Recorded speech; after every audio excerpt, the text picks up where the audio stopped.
বর্তমান জাইমা রহমানকে নিয়ে অনলাইনে খুব তোলপাড় চলছে। তোলপাড়টা বিশেষ করে হলো যে মানুষ কিন্তু অতীতে কীরকম থাকে বা কীরকমভাবে চলে সেটা নিয়ে আমি মনে করি কথাটা না বলাই ভালো। প্রথম কথায় আসি। প্রথম কথা হলো সে বাহিরের একটা কান্ট্রির মধ্যে ছিল। বাহিরের কান্ট্রিতে এবং বাহিরের পরিবেশে যেভাবে চলা লাগে সে সেইভাবে চলেছে। কথায় আছে না যে যেমন দেশ তেমন ভেষ। তো যেমন যেখানে চলা লাগে সে সেখানেই সেভাবেই চলেছিল।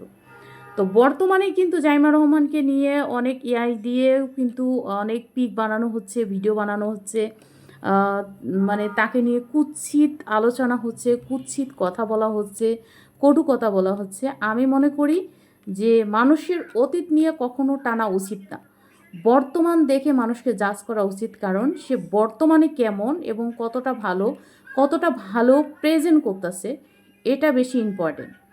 কারো অতীত নিয়ে কখনো টানা হেঁচড়া করলে এটা কিন্তু খুব একটা গুনার কাজ বলা যায়। তো আমি মনে করি একটা মানুষ যদি খারাপ হয়, একটা মহিলা যদি জঘন্য খারাপ হয়, একটা পুরুষ যদি জঘন্য খারাপ হয়, সে যদি ভালো রাস্তায় চলে আসে বা ভালো হয়ে যায়, তাকে নিয়ে তার পিছনের যে বাজে বিষয়গুলো সেগুলো না আলোচনাই করা ভালো। বর্তমান যে ভালো, সে ভালোটা নিয়ে আলোচনা করা আমাদের উচিত। তো সেখানে জাইমা রহমানকে নিয়ে এত কুৎসিত আলোচনা করা আমার পক্ষে, এটা আমি শোভা পাচ্ছে না, আমার কাছে এটা ভালো লাগছে না।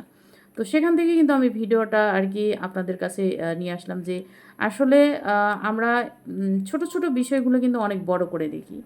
আর বর্তমান যারা তাদের মানে বিপক্ষে যারা দল, তারাই কিন্তু এই ধরনের কূটনীতিগুলো করতেছে বা তার বিরুদ্ধে এই ধরনের আলোচনা সমালোচনা বা তাকে নিয়ে এই দিয়ে ভিডিও থেকে নিয়ে পিক থেকে নিয়ে করতেছে। দ্বিতীয়ত হলো যে আমি কোনো দল করি না, আমি কোনো দল নিয়ে কথা বলি না, আমি কোনো দলের চামচামি করি না। আর কিছু মানুষ আছে চামচামি করে নিজের ভিউ কামানোর জন্য এই ধরনের সমালোচনা করতেছে বা এআই দিয়ে ভিডিও বানাচ্ছে, পিক বানাচ্ছে। তো আমি মনে করি এদেরকে আইনের আওতায় আনা উচিত। কারণ এদেরকে যখন আইনের আওতায় আনবেন না, যখন ছেড়ে দিবেন, এদের আরও সাহস এবং কলিজাটা অনেক বড় হয়ে যাবে। আর দুই একজন যখন আইনের আওতায় আসবে, দুই একজনের যখন হাত কাটা পড়বে না, তখন কিন্তু আরও 10 জন সচেতন হয়ে যাবে। আরও 10 জন চিন্তা করবে, না এই ধরনের খারাপ কাজ বা খারাপ ধরনের ভিডিও বা খারাপ ধরনের পিক আর পোস্ট করবে না। এটা শুধু জাইমা রহমানের না, এটা কাউকে নিয়ে এই ধরনের আলোচনা করবে না বা এই ধরনের পোস্টগুলো করবে না। আর ফেসবুক প্ল্যাটফর্মে আমি মনে করি যে মার্ক জুকারবার্গ, যেহেতু ফেসবুকটা আমাদের প্রফেশনালি সবাইকে কাজ করার জন্য দিয়েছে, আমি মনে করি এখানে কোনো প্রকার কাউকে নিয়ে কটু তুচ্ছ তাচ্ছিল্য কথা বলার সাথে সাথে আমি মনে করি তার আইডিটাই যেন মার্ক জুকারবার্গ বন্ধই করে দেয়, একদম ব্যান করে দেয়। সে যেন ওই আইডিটাই না চালাতে পারে না। কারণ এই এই প্ল্যাটফর্মে আমি মনে করি সবসময় পজিটিভ কথা হবে। পজিটিভ ছাড়া কোনো প্রকারের নেগেটিভ কথা না হওয়ায় উত্তম, এটা সবার জন্য উত্তম।